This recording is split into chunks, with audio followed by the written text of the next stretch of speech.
Buenas tardes, mi nombre es María Celeste Tolentino García y soy estudiante del segundo tetramestre en la maestría de Psicología Educativa y hoy voy a presentar el tema de técnicas de aprendizaje emocional de la materia de tutoría y orientación psicopedagógica a cargo del docente Luis Fernando Castillo Reyes. En primera instancia, el tema de técnicas de aprendizaje emocional de la autora Susana Maurín en el 2013 me impactó y tuve la motivación de exponerlo, ya que actualmente, debido a la pandemia y yo teniendo el grado de segundo de preescolar, había una importancia demasiado grande en explicar acerca del aprendizaje emocional tanto en los estudiantes infantiles como en las familias conformadas por los adultos. Entonces, primeramente tuve la motivación de resaltar la importancia en el nivel de preescolar sobre el aprendizaje socioemocional, así como también dotar de herramientas a los padres de familia y que tuvieran esa motivación por llevar el aprendizaje a distancia y aprender y reaprender en el quehacer docente, ya que en el transcurso de esta lectura, aunque es muy breve, nos comparten algunas técnicas para desarrollar precisamente ese aprendizaje emocional y trabajarlo de acuerdo a nuestra aula. En primer lugar, la importancia de este aprendizaje es que nos permite conocer y preparar que precisamente en el aula tengamos las herramientas para saber qué pasa con los ambientes, con los estudiantes, con sus motivaciones, intereses y tiempos. Entonces, eso nos da como pauta principal el no tener el control sobre lo que sucede dentro de nuestra aula, sino saber qué hacer y cómo actuar. De igual manera, nos permite que en esta aula que nosotros tenemos con la diversidad, predomine en ella la confianza que los alumnos van creando hacia nosotros y nosotros hacia ellos, así como también que esa confianza nos permita que se expresen respecto a cualquier sentir, ya que esta confianza nos permite que haya y existan manifestaciones de la identidad. Esto quiere decir que en un grupo de personas o en el aula, en este caso en preescolar, ese grupo de estudiantes cada uno está conformado o transformando su identidad día tras día con la interacción que tiene con las demás personas. Entonces, esas manifestaciones de identidad normalmente llegan a ser muy intensas, pero permiten al grupo de estudiantes educarse y estar dentro de un ambiente donde esas manifestaciones les permiten transformar su sentir. Después nos explican algunas técnicas de aprendizaje emocional, las cuales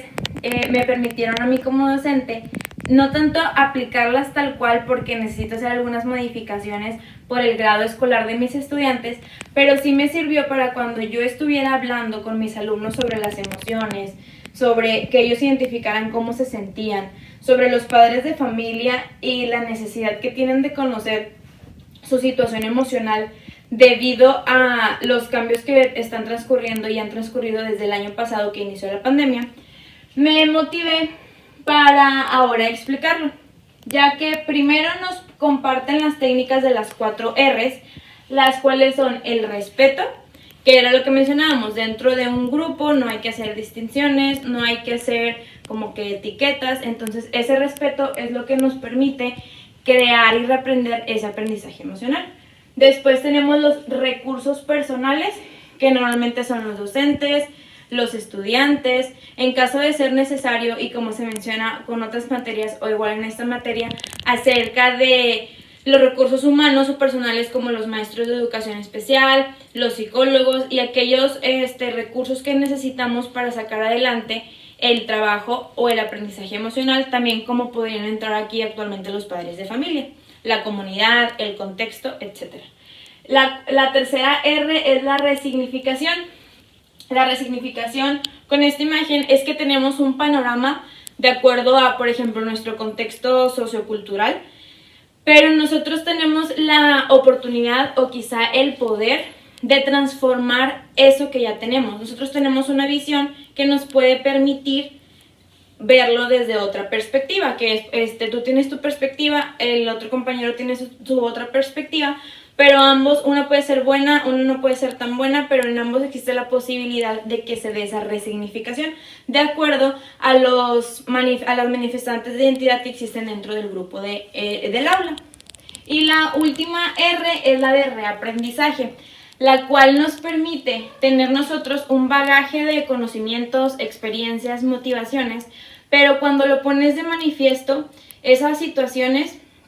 se transforman y puedes reaprender lo que ya tenías, ya que eso es un poquito más complicado, o la considero personalmente más complicada, porque a veces hay un choque dentro de lo que ya sabes y lo que ya aprendiste, o lo que te están diciendo ahora que se debe transformar. Entonces existe un choque como de conocimientos, de aprendizaje, pero esto nos permite ser personas que van más allá de lo que presentan. Entonces este reaprendizaje nos permite transformar y tener una mejor opción de acuerdo a nuestro aprendizaje emocional. Otra técnica son los objetivos específicos. Estos objetivos específicos se basan en 5 aspectos clave que se mencionaban anteriormente, que se deben de tomar en cuenta. Son 5 aspectos que cada objetivo que se va a hacer con las personas tiene que ir encaminado a cada una de las palabras clave. Por ejemplo, el autoconocimiento, la autorregulación emocional, la empatía, las habilidades sociales y la automotivación. Si yo quiero crear un objetivo, el primer objetivo debe ir encaminado al autoconocimiento. El autoconocimiento de la persona. Cada objetivo, como lo dice su nombre, es específico porque se adecua a cada persona. Entonces, algunos objetivos o los primeros objetivos que debemos de crear, el 1, tiene que ir todo encaminado al autoconocimiento. Después, en la siguiente área para los objetivos tienen que ir encaminadas a la autorregulación, la tercera área a la automotivación, la cuarta área a la empatía y la quinta área a las habilidades sociales, que es el área que, de acuerdo al aprendizaje emocional, la que más empata, ya que, como lo decía anteriormente, con el reaprendizaje existe gracias a esa interacción de la sociedad, del contexto cultural, del contexto grupal, de los compañeros. Entonces, estos objetivos específicos también se me hicieron muy acorde a la educación infantil o a la educación básica, ya que hay un perfil de egreso de cada nivel, hay unos objetivos y propósitos por materia, por nivel escolar, etc. Entonces, estos objetivos los podemos ver no tanto como objetivos, sino como áreas que debemos desempeñar en nuestros estudiantes.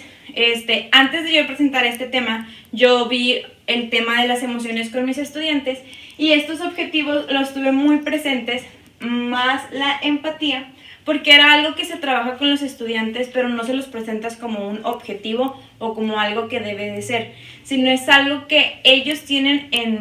dentro de ellos, en su identidad, pero que van a ir transformando. Entonces, en preescolar es algo muy interesante porque estás conociendo y ellos están descubriendo que lo que sienten, lo que son, lo que los identifica es nada más que su autoconocimiento.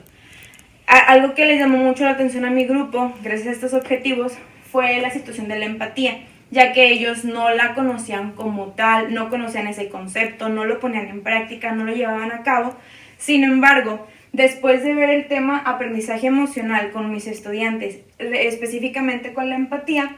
de ahí en adelante observé un cambio en las clases en línea o en clases en vivo. Cuando alguien mostraba alguna frustración, alguien mostraba el no puedo, no entiendo, no sé, se ponían o sentían lo que la otra persona estaba manifestando sin necesidad de ellos experimentarla, como es la empatía, y hacían algo para mezclar, para ayudar, para sacar a esa persona. Entonces también me recordó mucho a las manifestaciones de identidad, que hay identidades o hay quienes se identifican como pesimistas, pero también tenemos a los optimistas y eso va creando una nueva transformación y un reaprendizaje para los estudiantes independientemente del nivel que están desempeñando. Otra técnica son las claves, el conflicto y la interacción personificante. En este apartado también me sirvió mucho para transformar mi práctica, ya que aquí nos pone de manifiesto que en un aula normalmente tenemos estudiantes que los podemos clasificar o etiquetar malamente como problema, que tienen o que vienen de un hogar disfuncional, que tienen actitudes negativas en cuanto al aprendizaje, en cuanto a su persona. Y esos alumnos es lo único que ven o es lo que conocen dentro de su contexto, porque es lo que están viviendo. Entonces también tenemos otro grupo de estudiantes, como lo mencionaba, que son positivos, que ven la manera diferente, que si ellos tienen un problema buscan la manera de solucionarlo, que si ellos tienen algo, ellos han recibido afecto, han recibido apoyo de su familia, y hay quienes no, hay quienes han recibido rechazo y todas esas situaciones. Entonces lo que sucede es que existe un aprendizaje socioemocional significativo y duradero, ya que surge ese choque y le permite a ese tipo de estudiantes ver ahora la otra cara de la moneda,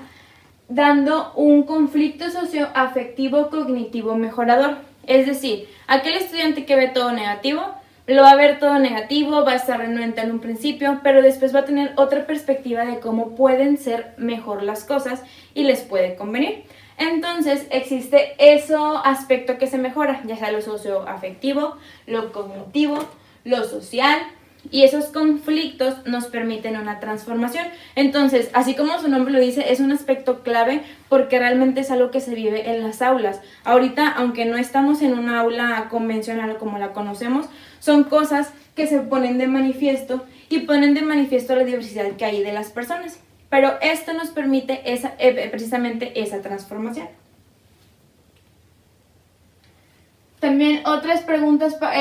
otro aspecto clave eran las preguntas para la mediación docente, las cuales estas preguntas nos daban una herramienta didáctica para movilizar la reflexión en cuanto al aprendizaje emocional, y existía un intercambio interpersonal. El intercambio interpersonal es cuando lo hacemos con las demás personas, es lo contrario al intrapersonal, que es sobre nosotros. Entonces, esas herramientas tenían que ver, por ejemplo, con esa mediación que a veces tiene que hacer el docente, a veces tienen que hacer otros mismos alumnos con ese choque de ideas, de conflictos. Tiene que ver con nuestra actitud, que es un aspecto clave en el aprendizaje emocional, y tiene que ver con una lluvia de palabras, una lluvia de ideas, tiene que ver con todo lo que creemos, y son preguntas clave cognitivas que les permite al docente que no se le dé una respuesta como si fuera un cuestionario tradicional. Le permite a ese docente tener la clave para conocer lo que piensan, lo que sienten, pero siempre y cuando el docente tenga esa perspectiva de que no se tiene que responder tal cual, que no hay momentos, o hay momentos, mejor dicho, en que los estudiantes no lo responden, no porque no quieran, sino porque entran otro tipo de situaciones, como las inseguridades, las motivaciones, la falta de confianza, y el docente tiene que saber cómo manejar ese tipo de información de acuerdo a sus estudiantes. Entonces, esas preguntas son más para alguna mediación docente, un conocimiento que beneficie al estudiante, no tanto en lo académico, sino en lo personal, en lo emocional, en lo social. Entonces, el maestro, y a mí me sirve mucho, que tenemos que tener esa perspectiva o quitarnos ese chip de recolectar la información en lluvia de ideas, qué sabes, qué hay que aprender, no, porque no, en lo emocional no todo es eso. En lo emocional más bien es qué hacer con esa información para que ya no se repita, para transformar, para cambiar tu actitud, para que tú veas que necesitas un cambio en beneficio de ti, etcétera, etcétera. Entonces, otro aspecto clave que me permitió conocer aprendizaje a distancia y me benefició y lo puse en práctica, a lo mejor sin conocer realmente lo que estaba poniendo en práctica, era esta dinámica de trabajo-juego. En preescolar es muy común ver el aprendizaje a través del juego porque es la manera en que mejor se pueden adquirir o presentar los aprendizajes en los estudiantes. Entonces, esa dinámica de trabajo-juego nos decía que no hay que quitar, aunque sea juego, tiene algún orden, tiene algunas reglas. Entonces yo lo vi y lo puse como manifiesto en mi trabajo sobre las reglas que hago en la interacción a distancia. Entonces todos tenemos reglas, todos tenemos esos momentos en que conocemos ahora la nueva realidad con los iconos, conocemos lo que significan, creamos juegos a la distancia, los alumnos tienen una diferente madurez gracias a que ellos son más autónomos, ellos conocen la interfaz de las cosas, pero ellos a su vez no lo están viendo como que es la escuela, es un trabajo, lo están viendo como que es el juego. Entonces, yo lo vi como las normas que yo empleo en la clase virtual, ya que es la manera en que yo juego con mis estudiantes, pero sé que ellos están aprendiendo y tienen el dominio de las cosas.